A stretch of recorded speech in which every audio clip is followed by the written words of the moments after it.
Bonjour à tous, je m'appelle Walid Zaïm, j'utilise mon expérience et mes recherches pour vous aider à atteindre vos objectifs fitness, que ce soit la prise de muscle, la perte de graisse ou tout simplement le fait d'avoir un mode de vie plus sain et plus équilibré. Aujourd'hui, j'aimerais vous parler de motivation et de sport. On arrive tous à aller à la salle de sport pendant 2 ou 3 semaines, mais peu d'entre nous arrivent à maintenir cette habitude et à ancrer le sport dans leur mode de vie, même s'ils sont parfaitement conscients que ça peut avoir beaucoup d'avantages pour eux.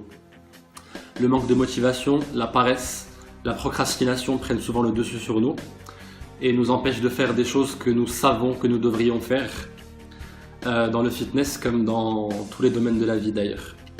Pour intégrer le sport de façon durable dans votre mode de vie, il faut d'abord que vous trouviez la motivation pour commencer à aller à la salle de sport et qu'ensuite vous trouviez le moyen de maintenir cette motivation dans le temps pour continuer à pratiquer vos exercices. Et pour cela, je vais vous donner 2 clés principales pour arriver à faire ça. La première chose à faire est de définir ce que j'appelle votre pourquoi. Vous devez écrire noir sur blanc ce que vous avez envie d'accomplir et pourquoi il est important pour vous d'intégrer le sport dans votre mode de vie. Exemple, je veux avoir le physique de Brad Pitt dans Fight Club. J'en ai marre d'être fatigué, je veux être énergique, dynamique et en super santé. Je veux qu'on me complimente sur la plage l'été prochain. Je veux booster ma confiance en moi. Je veux devenir athlète. Je veux devenir fitness model, etc. Votre pourquoi vous est particulier. La seule condition à laquelle il doit répondre, c'est qu'il doit être suffisamment fort. Et pour être suffisamment fort, il doit venir du fond du cœur. S'il vient du fond du cœur, vous pourrez vous y référer à chaque fois que vous aurez envie d'abandonner. Et je vous garantis que vous allez écouter le gagnant en vous, qui est prêt à faire n'importe quoi pour réaliser l'ambition qu'il a définie au départ. L'un de mes dictons favoris, c'est « Lorsque vous avez envie de laisser tomber, souvenez-vous pourquoi vous avez commencé ». Petite astuce pour renforcer votre pourquoi tous les jours, écrivez-le littéralement sur un bout de papier, mettez-le dans votre portefeuille et lisez-le à voix haute tous les jours. Je peux vous garantir que les actions que vous entreprendrez tous les jours vous mèneront sur le long terme vers cet objectif. Maintenant, votre pourquoi est en quelque sorte votre étoile du Nord. Il vous donne la direction générale dans laquelle vous devez aller, mais il ne vous montre pas le chemin que vous devez suivre. C'est pourquoi, pour le rendre plus concret, vous devez décomposer votre pourquoi en objectifs atteignables sur le court moyen terme. Ces objectifs qui seront quantifiables de préférence et avec une deadline obligatoire, parce que sinon vous trouverez toujours le moyen de procrastiner, vous donneront de la motivation sur le court terme et vous permettront d'attaquer avec certitude le prochain palier pour vous diriger vers votre objectif final. Un exemple d'objectif court terme, je veux perdre 5 kg de graisse dans les 3 prochains mois, ou je veux gagner 6 kg de masse corporelle d'ici l'été prochain.